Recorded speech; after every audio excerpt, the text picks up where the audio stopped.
This is What Do You Bring to the Table, where youth voices help shape the future of food. We are a non-profit project made by youth for youth that aims to explore the many interesting and diverse career paths available in Canadian food systems. By interviewing industry leaders across the country, we get a first-hand look at existing and emerging agri-food career opportunities, with a focus on equity and sustainability. Special thanks to the R. Howard Webster Foundation, the Catherine Maxwell Meighen Foundation, and the Peterborough K.M. Charitable Foundation for supporting this project. We hope these stories inspire you to explore your own path in Canada's agri-food sector. Please visit our website, www.youthinfoodsystems.ca, to sign up for our free monthly newsletter or to follow us on Instagram, Facebook, and YouTube. Now, on to the interview.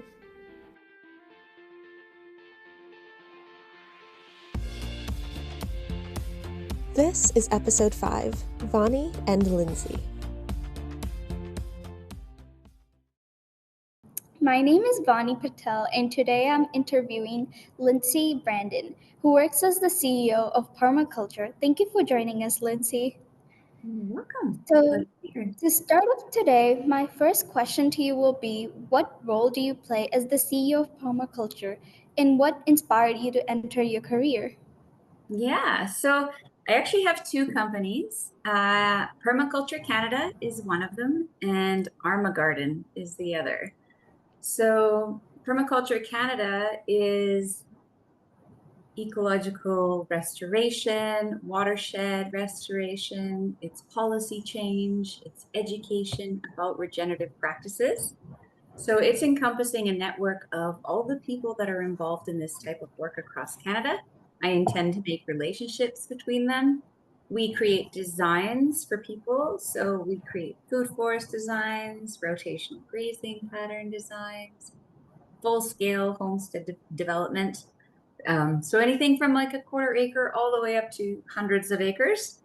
And we also do community building. So we'll do business planning and pitch decks for people to raise funding to build their intentional communities on private lands. And then Garden is the other company. And this one is more prepper homestead based. So it works with clientele in the US mainly, as well as people that are already very familiar with this type of practice. And they're ready for the lifestyle. So they know the commitment that it takes to live off the land and the work that it takes, and they're ready for it. So those two companies are really encompassing all the work that I do. And how did I get involved?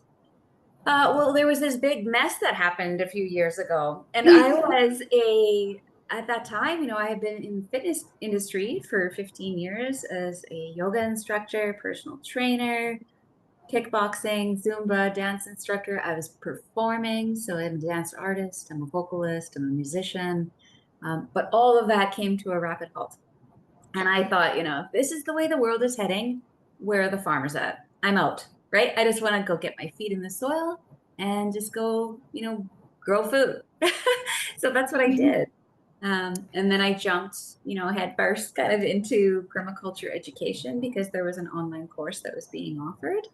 And I thought, yeah, this supports what I want to do right now. And I'd love to learn more about permaculture. I've been farming my entire life, sort of like with small scale annual gardens. So it was very familiar to me. I had already had a few of my own gardening businesses as well. So I knew that, going down that path would be something that I'd enjoy. That sounds very interesting. Fun fact, I also sing, and it's something that I really enjoy, and it's really nice to see that you've been through all these different career paths, but then you eventually found the one which was really meant to be something for you. Yeah, and it really combines a lot of things that I do, right? Because I also went to art college, and I took, I was doing a lot of video and photography there, and I still continue to do that with this current job, right? I'm doing a lot of drone documentation, taking pictures of sites and doing photography. So yeah, it's a nice blend and fusion of all the things that I've done in the past. Yeah, so for our second question will be, how have the challenges you faced shaped your career and your willingness to step into this field? I've definitely faced some very interesting challenges. Traveling, and meeting all sorts of people and being places I'm not familiar with and being on my own, there's challenges just with that on its own. Challenges in communication as well with clients because I'm working online, Yeah. there can be big gaps in communication. So that can kind of slow down our progress in terms of getting a project completed, mostly from a project management perspective. But I can understand that for designers that are doing designs on the team, like that's something that we have to be aware of. And, we have to be able to meet people where they're at and really be very clear about timeline and expectations. That's really challenging. I agree. Yeah. And then, as someone equipped with a versatile background related to the arts, fitness, microbiology, agroforestry, and everything, how have these experiences shaped your career? Yeah, good one. That's really working with people, right? When I started off, I took yoga because I was doing so much fitness that I had so much pain in my body. So I thought, I'm going to learn how to do yoga so that I can self-heal. And then on top of that, once I started the training, I was like, this is really about how to human, right? Like it wasn't just this physical practice, it was a lot more. And so I always kind of coined it how to human. It was kind of teaching me how to human over 15 years of learning from all these different teachers from all over the world. It was really impactful with my work that with personal training, with communication with people and being able to understand and sense into them and where they're at as well. So really the yoga helped with that piece. And then the arts piece and the performing and the dancing and the stage stuff that I was doing, that really equipped me to be a public speaker. So now I do a lot of travel. I speak at big conferences. I go to festivals as a speaker, and I'm very comfortable on stage, right? So Yeah. that's a skill, right? That's not really very comfortable for everybody to do, but for me, I really thrive on stage. I'm just, it's exciting for me to share the knowledge, and it fuels me as well to feel how responsible or responsive the audiences are. So that would be the arts, the fitness, the other background that I have with the gardening companies. Of course, I already had so much knowledge about growing things. It comes naturally to me, and I love being in nature. So yeah, good fusion.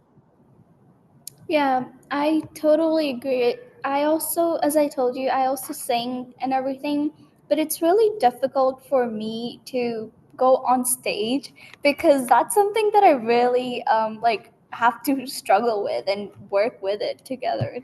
And Yeah, I just like really want to like one time master it all and then be able to also thrive on stage just like you do. And it's just like just the thought of it makes me really happy. yeah. I say seek that and do that, and it's really like it's one conscious breath. It's just like one big breath and just some courage, and then you just start and do it, because if you're obviously driven to do that, and I find like we are driven to do what brings us joy. I think that's our birthright. I think that's why we're Yeah. here, is to honor that, right? We only have certain skills, and it's up to us to, combine those skills and do things that bring us joy. And Mhm. how has your overall career fueled and powered your vision of reconnecting people back to the land so they can heal? Yeah, I feel like the path that I'm on, I'm constantly led to people, or people are led to me. And I'm fascinated by the people that reach out to me. And I like to follow these little, it's almost like picking up breadcrumbs, these little clues left to me by the universe. It's just like, I just keep following all these people that are introducing me to each other. the clients that I work with and design for, they mention something, and then I go down that rabbit hole, and I'm always connecting people to each other. And I'm curious to just, you guys should know each other, introduce them, and then like, what happens over there? I just like being a catalyst for that connectivity. It really excites me. And I think, yeah, just the amazing experiences that I've had, like meeting one of my favorite authors, meeting all these great permaculturalists in the US at a conference, like being able to shake their hand and, stand with them. It's just really exciting to me. I always just feel like the universe is saying, you can achieve whatever you think is possible. Okay, next question. How do you ensure that you build trust with your clients? You be personable, really. Like, you really listen to what they're saying, and there's information between the sentences that they're saying, right? There's body language, there's breath, and all those things that I learned through my yoga years of practice, which I continue to this day. The sensibility, not I don't really stick to this professionalism attitude in the company that I operate, and I encourage people to just be as weird and wonderful as they possibly are. So we're really outside the lines in terms of like how we structure conversations and whatnot. So I feel the more that we tap in and are honest about where we're at, and really, also share personally what's going on with us as they're sharing what's personally going on with them, creating that open communication and that safe place for people to show up exactly as they are. I think that's a really important foundation. Yeah. And what key factors play a role when it comes to designing a sustainable and eco-friendly landscape or system? And what are some highlights and challenges that you face? Yeah, so really water is a major one, right? The geography of the place, the soil, right? What's going on and what was the history of the land? That's very important. So we need to know, what is the quality of the soil? Is it compacted? Is it full of pesticides? What was on the land beforehand and where do you want it to go? So sometimes there's a lot of site prep that needs to happen. So that can be a challenge, is where people are really wanting to go ahead and get planting. And it's like, well, you might benefit from taking some time to prepare the land and prepare your soil to receive those plants. So, people wanting things immediately to happen, that can be a challenge, because there does take, 2 to 3 years to establish plants as well. You need to be watering them, you need to take care of them before they can then become resilient on their own and strong. So other things that we look for in the land is, yeah, what are the risks involved? What are the types of weather that might come in, the types of wildlife that might come in? We're probably going to have to protect plantings if we're going to put some baby trees in there. Like here we have moose. So I have to have cages around every single one of my little baby trees till they're a certain height. And even then the moose might get them, right? So wildlife can be a challenge, weather can be a challenge as well. What is your opinion on the global trend towards frozen foods rather than fresh? And what do you think it means for you? And how does it impact consumers and the food and the land industry? Yeah, I think it's a huge black swan is what we call that. So it's a danger, right? It is not resilient at all. It's not Yeah. sustainable by any means. The nature and the quality and the nourishment of the food is not there. Right? If you have frozen food, you're depending on systems that could not perhaps operate one day, right? So what do you do if you can't get food? And that's the thing, is we need to decentralize the food model, not centralize. So we need to get away from that sort of model. We need to be growing in our regions. We need to grow what grows around us and be eating that and be more familiar with our native species and supporting, our farmers locally, and not growing food here and shipping it over there and all of that. The whole world would be better off if they were less centralized. Yeah, I totally agree. Even I tend to eat frozen foods, but at the same time, in my personal household, my mom rather prefers us, as in me and my brother, to eat more fresh that she just made rather than something that she made and it's like 2 days old or something, or rather than something fresh, because she also thinks that it's also not very healthy and not a good option if you already have like fresh food there. Yeah, and I Absolutely. totally agree with you. Mhm. Yeah. Um, as someone who has emerged from different career paths, what has made you decide and shape your vision of reconnecting people with land? I think just seeing a large amount of disconnect and just feeling a very strong connection myself, knowing how it affects my life when I don't have times in nature, if I have, too much time behind the computer. It's very obvious to me how beneficial it is, even just to go into nature for walks in the afternoon, that sort of thing. And I feel like maybe that's not part of everybody's life for sure. And then what is life and where is the meaning, right? In convenience culture and in capitalism and all of this. And I don't see where that, how are you connected to what? And maybe that's not important for a lot of people, right? Maybe that they don't have that spiritual sense, but I really do. So yeah, it's just super important to me to do it myself as an example. Also, is really important is to walk the walk of what I'm wanting to see in the world and work with people that also value that. I don't need to seek out a demographic of clients that don't understand or want to understand what that means.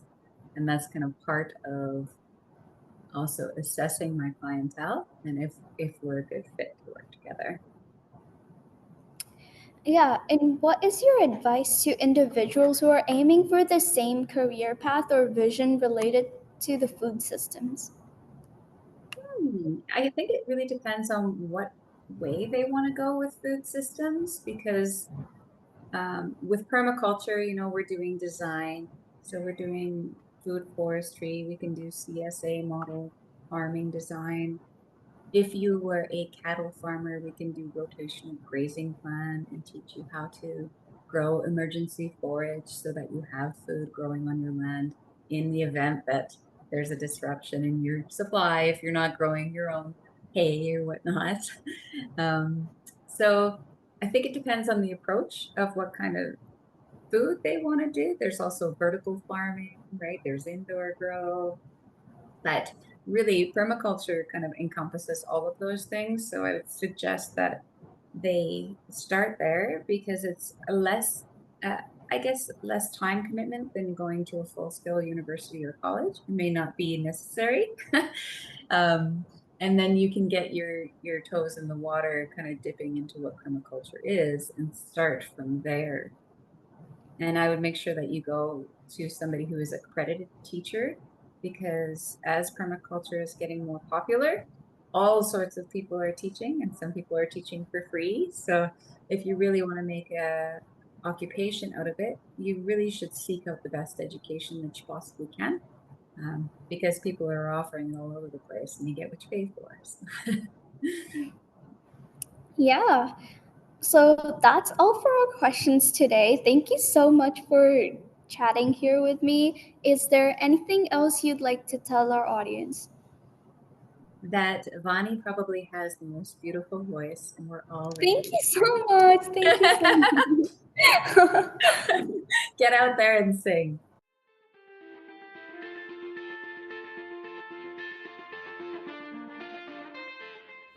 Thank you for listening to this episode of What Do You Bring to the Table? A project of Seeds of Diversity's Youth and Food Systems program. We hope you enjoyed hearing from our incredible guests. If you liked what you heard, leave us a comment, share with a friend, or consider donating to support our youth-led work. Thanks again to our amazing funders, the R. Howard Webster Foundation, the Catherine Maxwell Meighen Foundation, and the Peterborough K.M. Hunter Charitable Foundation. Thanks again for listening. Until then, keep exploring your passions, and see you next time.